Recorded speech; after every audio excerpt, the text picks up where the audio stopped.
नमस्कार बच्चों, मैं टीना पाटीदार आज आपको पढ़ाऊंगी कक्षा 9th का मैथ्स का अध्याय 4। तो चलो बच्चों हम पढ़ते हैं इस अध्याय के बारे में। इससे पहले बच्चों अगर आपने इस चैनल को अभी तक सब्सक्राइब नहीं किया है और हमारे वीडियोस को लाइक नहीं किया है तो जल्दी से इसको सब्सक्राइब और लाइक कीजिएगा ताकि आज आपको हमारे सारे वीडियोस मिल सके, आप उनको सारे वीडियोस को देख सको। इसीलिए लाइक और सब्सक्राइब जरूर कीजिएगा। चलो स्टार्ट करते हैं चैप्टर 4 के बारे में। हमारा चैप्टर 4 जो है वो है दो चरों वाले रैखिक समीकरण। क्या नाम है इसका? दो चरों वाला रैखिक समीकरण। इससे पहले वाली कक्षाओं में आपने एक चर वाले रैखिक समीकरण को पढ़ा था। दो चर यानी कोई भी संख्या है जैसे वो x, y ऐसी जो संख्याओं से मिलकर जो समीकरण बनता है बोलते हैं दो चरों वाला रैखिक समीकरण। यानी ये क्या है? चर संख्या है, इनसे जो समीकरण बनता है उन्हें कहते हैं दो चरों वाला रैखिक समीकरण। तो इसके बारे में आपको एक एग्जांपल से बता दी हूँ।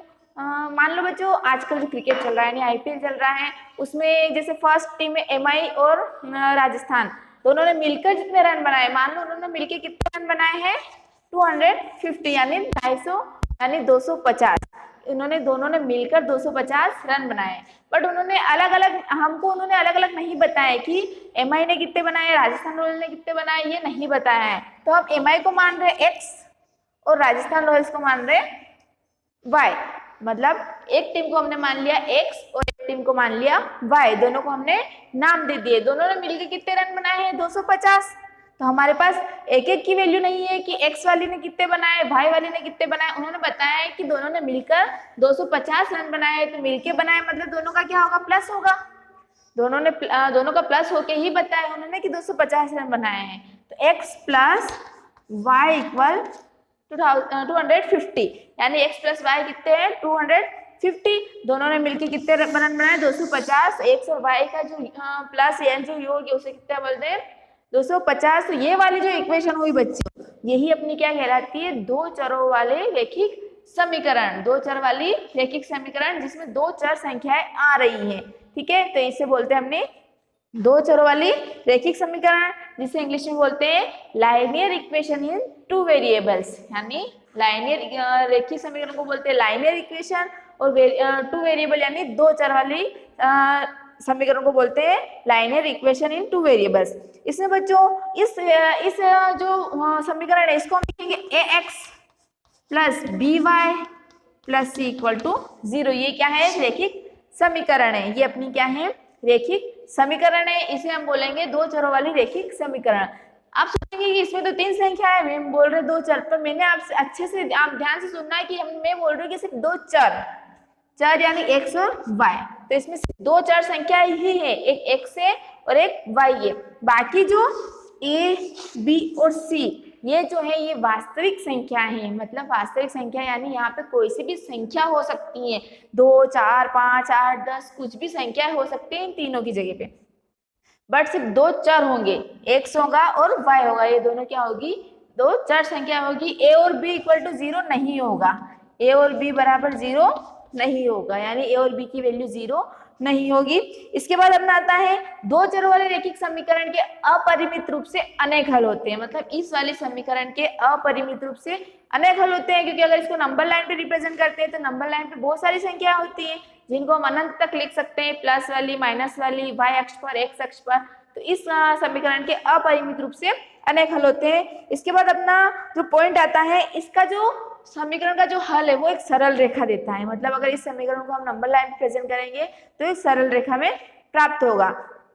इसके बाद अगर x इक्वल टू 0 है यानी x और y मैंने आपको बताए थे इससे पहले वाले वीडियो में, चैप्टर 3 में मैंने आपको बताए थे कि अक्ष के जो निर्देशांक है उसको इस रूप में लिखते हैं। और अगर इसमें x इक्वल टू 0 है, अगर x की वैल्यू 0 है तो वो समीकरण हमें y अक्ष पर प्राप्त होगा, क्योंकि मूल बिंदु के भी निर्देशांक 0, 0 होते हैं। और हमें अगर उसने दे दिया कि 0 और 5 को नंबर लाइन पे रिप्रेजेंट करो तो ये वाला जो अपना है यहाँ पर 0 रहता है, तो x की वैल्यू 0 और y की वैल्यू यहाँ पर मान लो यहाँ पे 5 है, तो समीकरण कहाँ प्राप्त होगा? यहाँ पर। तो ये वाला अपना समीकरण होगा 0, 5। यानी अगर x की वैल्यू 0 है तो y अक्ष का समीकरण है। और अगर y की वैल्यू 0 है, मान लो अगर यहाँ पे 0 हो और यहाँ पे 5 हो, तो हम x वाली लाइन पे जहाँ 5 आएगा वहां बनाएंगे 5 और 0 यानी एक अक्ष का समीकरण होगा, यानी y इक्वल टू 0 हुआ तो वो एक अक्ष का समीकरण है, x इक्वल टू 0 हुआ तो वो y अक्ष का समीकरण है। इसके अलावा बच्चों जो मूल बिंदु होता है, तो मूल बिंदु का समीकरण होता है y equal to mx, y equal to mx मूल बिंदु का समीकरण होता है। अगर वो हमसे क्वेश्चन पूछेंगे कि मूल बिंदु का समीकरण बताओ तो हम क्या बताएंगे, y इक्वल टू mx क्या होता है, मूल बिंदु का समीकरण होता है। चलो बच्चों इसके बाद स्टार्ट करते हैं। आपको ये चीज अच्छे से क्लियर हो गई होगी कि दो चरों वाले रैखिक समीकरण कैसा होता है, उसे कैसे लिखते हैं। इसके बाद हम स्टार्ट करते हैं प्रश्नावली 4.1। इसमें फर्स्ट क्वेश्चन दे रखा है, एक नोटबुक की कीमत एक कलम की कीमत से 2 गुनी है। नोटबुक की कीमत कलम की कीमत से 2 गुनी है। मान लो अगर कलम की कीमत 5 है तो नोटबुक की से 2 गुनी, मतलब 2 का मल्टीप्लाई करना है यानी 10, तो नोटबुक की कीमत कलम की कीमत से ज्यादा है यानी 2 गुना ज्यादा है। तो इस कथन को निरूपित करने के लिए दो चरों वाला एक रैखिक समीकरण लिखिए। मतलब हमें क्या बनाना है, रैखिक समीकरण बनाना है। उन्होंने संकेत में भी दिया है कि मान लीजिए नोटबुक की कीमत कितनी है, x रुपए है, और कलम की कितनी है, y रुपए है। तो हम इसको लिखेंगे, फर्स्ट क्वेश्चन माना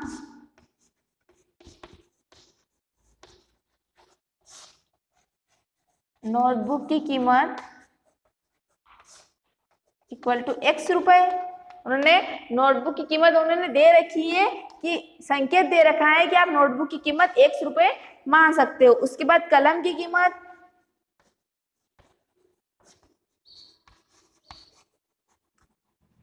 कीमत उन्होंने मानने के लिए संकेत दिया है y रुपए, यानी नोटबुक की कीमत हम क्या मान सकते हैं, x रुपए, और जो कलम है उसकी कीमत क्या मान सकते हैं, y रुपए।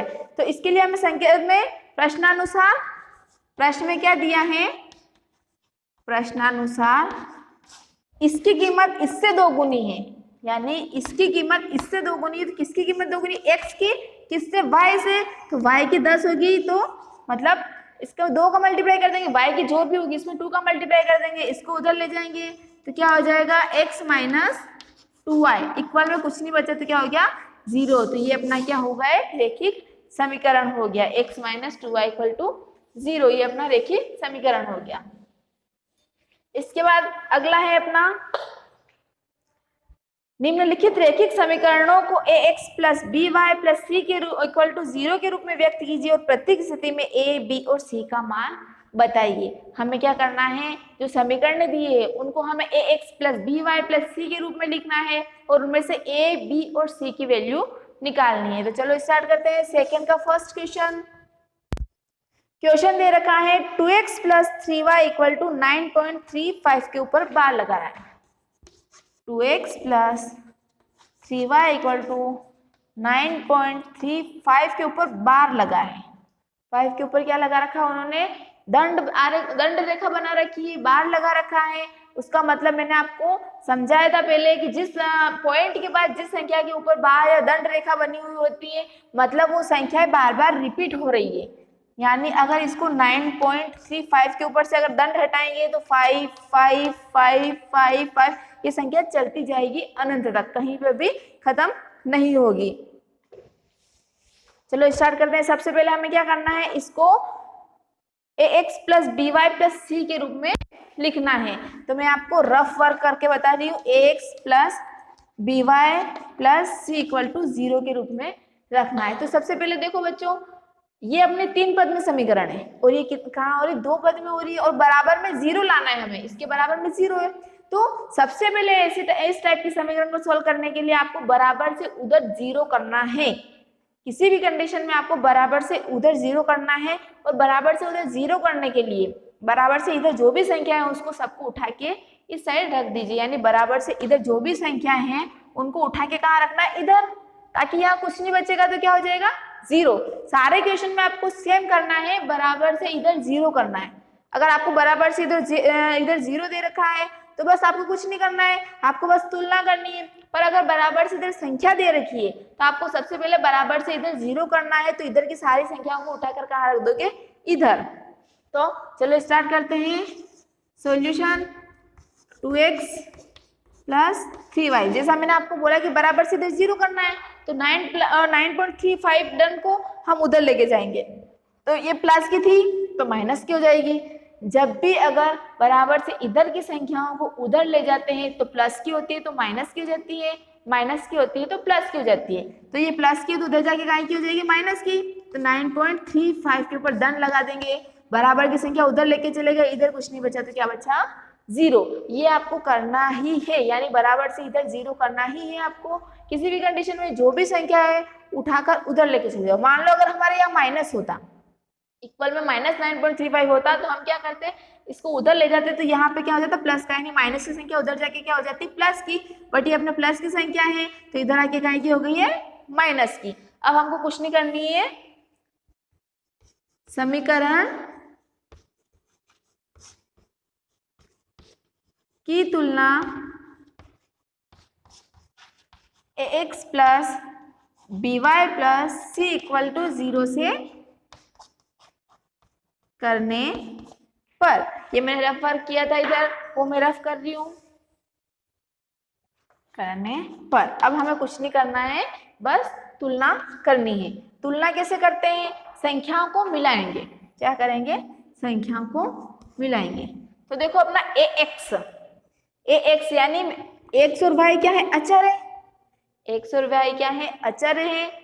a b c ये क्या है, वास्तविक संख्या है। जैसे हमने आपको बताया था वास्तविक संख्या है, कुछ भी हो सकती है, 2 5 6 7 और माइनस में भी हो सकते हैं। तो अपने x वाली संख्या इसमें मिलाएंगे, तो ये x वाली संख्या कहाँ है, यहाँ पे, इसमें भी x है उसमें भी x है, मतलब तुलना कर रहे हैं, दोनों चीजों को मिलाते हैं। तुलना कब करते हैं हम, जैसे दोनों चीजों को इक्वल रखते हैं, बराबर में रखते हैं। जैसे हम किसी चीज को तोलते हैं, करते हैं, तो उसको क्या करते हैं, हम दोनों साइड में बराबर रखते हैं, एक तरफ बाट रखते हैं, एक तरफ अपनी चीजें रखते हैं, मतलब उन दोनों को बराबर रखते हैं, दोनों की तुलना करते हैं, कम ज्यादा नहीं होना चाहिए।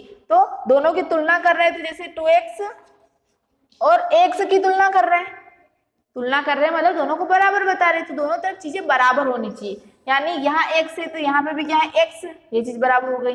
यहाँ a तो यहाँ a की जगह क्या है, 2 है, तो a की वैल्यू कितनी हो गई, 2, x हो गया, ये बराबर हो गई, तो a की वैल्यू कितनी हो गई, 2। तो मतलब a का मान कितना आया हमारा, 2। ठीक है, उन्होंने a और b और c की वैल्यू निकालने की बोला था, तो इस तरीके से दोनों संख्याओं की तुलना करते हैं। बट x की तुलना x वाली से ही होगी, y की तुलना y वाली से ही होगी, और बिना अचर यानी अचर वाली संख्याओं की तुलना अचर से ही होगी, जिसके साथ x y कुछ नहीं है। फिर से समझ लो, x वाली की तुलना x वाली से ही होगी। ऐसा नहीं कर सकते आप कि भाई इसमें y है तो आप x से तुलना कर रहे हो, नहीं, x वाले की तुलना x वाले से होगी, y वाले की तुलना y वाले से ही होगी। आप क्रॉस में मतलब x का y और y का x से नहीं कर सकते। तो चलो स्टार्ट करते हैं। यहाँ x है, यहाँ x है, तो अपने a की वैल्यू कितनी आ गई, 2। ठीक है, अब इसी तरीके से y की करेंगे, by आ रहा अपना, और यहाँ पे 3y आ रहा, तो 3y इक्वल टू by, तो y और y है, तो b की वैल्यू कितनी हो गई, 3, तो b इक्वल टू कितना आ गया, 3। और जो c है, c बच्चों अपने अचर संख्या है, क्या है, अचर संख्या है, तो c यहाँ पे बिना जिसके साथ x y कुछ नहीं हो, जहाँ x y कुछ नहीं हो, ऐसी संख्या कौन सी अपनी, ये 9.35 दंड, तो अपनी c की वैल्यू क्या हो गई, 9.35। एक और बच्चे ध्यान रखना, इसके सामने क्या है, माइनस है, तो आपको c की वैल्यू में वो माइनस भी लिखना है। तो अपना c की वैल्यू कितनी हो गई, -9.35 के ऊपर बार। इसी तरीके से बाकी के क्वेश्चन भी सोल्व करने हैं। अगला क्वेश्चन है बच्चों, जैसे सेकंड वाला, x माइनस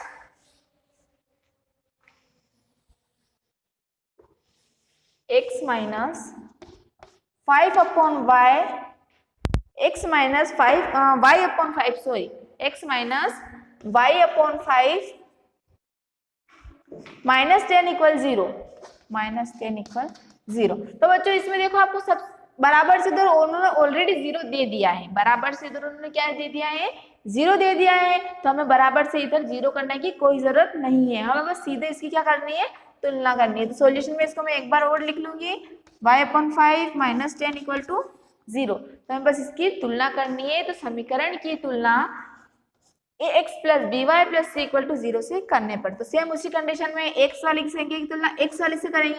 तब आप सोचोगे कि मैम यहाँ तो सिर्फ x है, हम तुलना कैसे कर सकते हैं, a की वैल्यू तो कुछ है ही नहीं। पर हमेशा ध्यान रखना बच्चों, किसी चर संख्या आगे अगर कुछ भी नहीं है तो वहां पे क्या है, 1 है।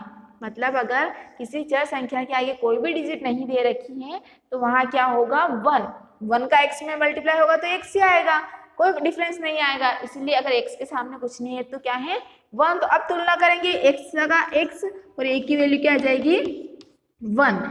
अब देखो बच्चों y की तुलना करनी है, हमें साथ में x नहीं लिखना है, हमें सिर्फ a की वैल्यू लिखनी है। अब b के साथ में y है तो इसकी तुलना y वाले से करेंगे। तो आप देखोगे बच्चों y/5, तो y/5 है तो y तो हमें लिखना ही नहीं है, तो y के आगे क्या होगा, 5, क्योंकि हम ऐसे तो लिख नहीं सकते ना, बढ़ते वाली संख्या को ऐसे तो लिख नहीं सकते, इसके ऊपर कुछ तो लिखना पड़ेगा और 0 लिख नहीं सकते। तो हम क्या लिखेंगे, y के आगे कुछ नहीं यानी 1 है, तो अपने y की वैल्यू कितनी हो गई, 1/5। तो अपने b की वैल्यू कितनी आ जाएगी, 1/5। y का वैल्यू रखेंगे तो y वाली से तुलना करेंगे तो कितना हो जाएगा, 1/5। अब c की जगह यानी अचर संख्या कितनी है, 10, तो 10 के सामने माइनस भी लगाएंगे तो कितना हो जाएगा, -10। इस तरीके से अपने सवाल सोल्व होंगे। इसी तरह आपको सारे सवाल सोल्व करने हैं। इसका 4th वाला समझा देती हूँ बच्चों में, बाकी के सवाल आपको HW के रूप में घर पे करने हैं ताकि आपको ये अच्छे से क्लियर हो जाए। 4th वाला सवाल है x = 3y, x = 3y। इसको सोल्व करेंगे। बच्चों आप सोचोगे कि मैम इसमें तो 2 डिजिट ही है तो हम उसकी तुलना कैसे करेंगे, तो सबसे पहले मैंने आपको स्टेप बताई, बराबर से इधर 0 करना है, तो x बराबर से इधर 0 करना है तो 3y को उधर ले जाना पड़ेगा, तो ये प्लस का है तो माइनस का हो जाएगा, तो x - 3y = क्या हो जाएगा, 0। ठीक है, अगले स्टेप में आपको क्या करना है, क्योंकि आपको तुलना किससे करनी है, पहले ये स्टेप लिख देती हूँ, समीकरण की तुलना ax + by + c = 0 से करने पर। कैसे करेंगे, x + by + c = 0 से करनी है, तो अपने x और by की वैल्यू तो है बट c की वैल्यू नहीं है, तो जिस चीज की वैल्यू नहीं दे रखी है उसकी हम क्या मानेंगे, 0। अगर उसकी वैल्यू बिल्कुल भी नहीं दे रखी है तो हम क्या मानेंगे, 0, यानी अगर वो पद ही नहीं दे रखा है तो उसकी वैल्यू क्या मान लेंगे, 0। x - 3y प्लस क्या लिख देंगे, 0 = 0। तो अब आप तुलना आसानी से कर सकते हो, a की तुलना करेंगे, यहाँ आगे कुछ नहीं यानी a क्या वैल्यू क्या है, 1, b की by किससे करेंगे तो b = -3, c की वैल्यू कुछ नहीं यानी क्या है, 0। तो ये अपने abc की वैल्यू आ गई। जब आपको कोई पद नहीं दे रखा हो, मान लो आपको x वाला नहीं दे रखा होता, डेफिनेशन में x है ही नहीं, तो आप x की वैल्यू यानी a की वैल्यू कितनी रख देते, 0। y की वैल्यू नहीं दे रखी होती, आपको सिर्फ 3 दे रखा होगा, तो आप ये तुलना कैसे करोगे, ये तो c की वैल्यू हो जाती है क्योंकि अचर पद है, तो b की वैल्यू कहाँ लिख देते हैं आप, y है ही नहीं इसमें, तो b की वैल्यू कितनी लिख देते हैं आप, 0। तो ये अपने abc की वैल्यू निकालना आ गई। अब आपको ये चीज अच्छे से क्लियर हो गई होगी, एबीसी की वैल्यू निकालना भी आपको अच्छे से आ गई होगी। बाकी के जो सवाल है आपको एचडब्ल्यू के रूप में घर पे करने हैं। इसके बाद अपनी जो अगली एक्सरसाइज है वो हम अगले वीडियो में देखेंगे। उम्मीद करती हूँ कि आपको ये सारे टॉपिक्स अच्छे से क्लियर हो गए होंगे, आपको चैप्टर 4 अच्छे से समझ में आ गया होगा, आप इसको बहुत ही आसानी से कर सकते हो, बहुत ही इजी चीज है। तो बच्चों आप मेरा ये वीडियो लाइक करना ना भूलें, शेयर अपने लाइक और शेयर जरूर कीजिएगा। ओके, धन्यवाद।